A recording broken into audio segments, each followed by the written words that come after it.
My name's Hilary Osborn Maleki. I'm a descendant of one of the founding East Hampton families, and I'm also a member of the East Hampton Historical Society Board. And we're here at Mulford Farm, which is one of the properties owned and managed by the East Hampton Historical Society. Well, I'm a genealogist, do a lot of work in genealogy, and I learned that the 1918 pandemic was completely interrelated with the World War I. You couldn't talk about one without talking about the other. And when I went to the East Hampton Library, I just assumed I'd find a book on what happened here in East Hampton because I was very curious. And shockingly, there's no information in the library. The fact that there was so little information was not tied to anything to do with this community. It was a universal fact across the country. I'm almost thinking across the globe.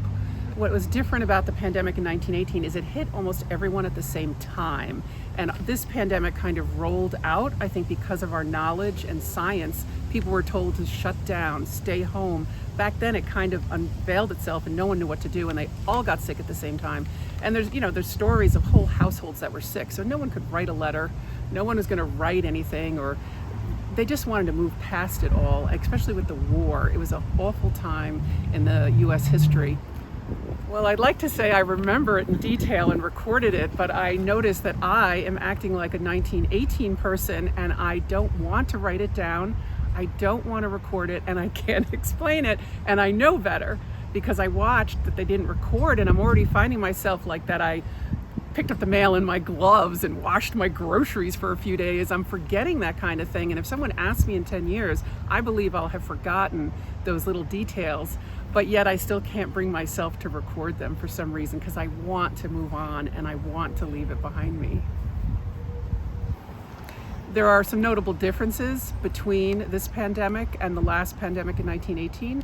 In 1918, those that were affected were young people, mostly under 40, and children as well as babies.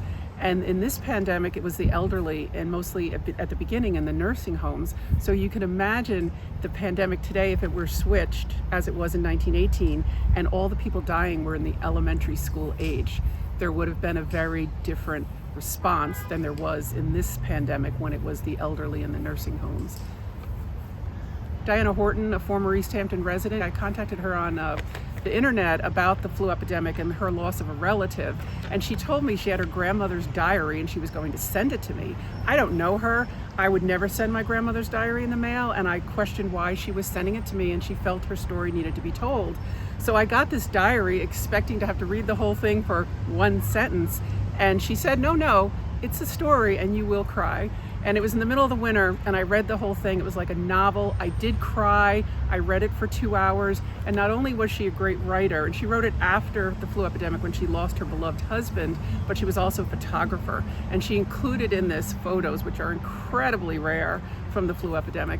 So that was one of my greatest discoveries, finding this really detailed writing of her losing her husband. It was Ira Skinner in Southampton. She got sick. She was in the same house with him while he was dying. She was dying. All the siblings of Ira were sick, and the elderly parents were taking care of the whole house full of young adults. And she just really walked you through all the emotions, and it was an incredible and very rare find. Most of our fundraising is based around activities. So we were not able to hold any of our activities in 2021, and we had to rely on our annual campaign. But thankfully, the community is always very generous and receptive to the Historical Society, and we were able to stay afloat. The East Hampton Historical Society owns the Thomas Moran House, the Mulford Farm, Clinton Academy, and oversees the town-owned East Hampton Marine Museum. And it was all news for our organization and our staff on how to handle this pandemic. And quickly we kept all of our staff employed, which was one of our goals. But all the sites did close down, and we learned to go to Zoom, which was a new thing and a new technology. And we started doing everything by Zoom, as well as the staff began making programs online.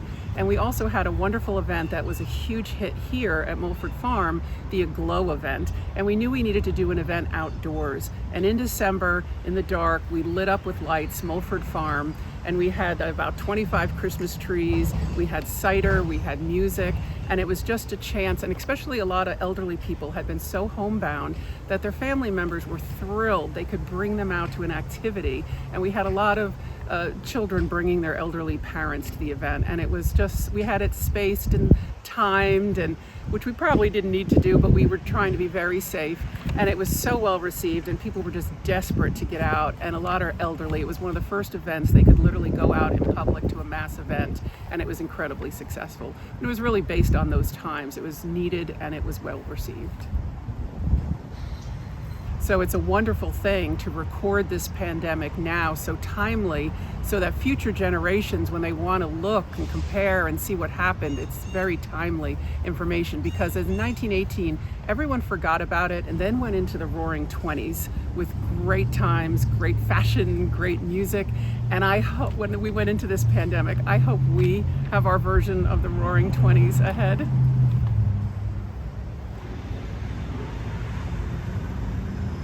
Shocking, because when I learned about the 1918 epidemic, I learned that there will be another epidemic, so a pandemic.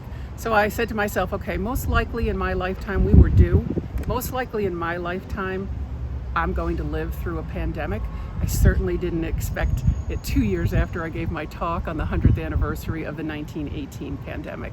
So the fact that it happened 2 years later and I lived through it, it's kind of shocking to me, that because I imagined it when I was 10, 20 years in the future, as we all think it'll be another time, and bam, in 2 years we're living through it.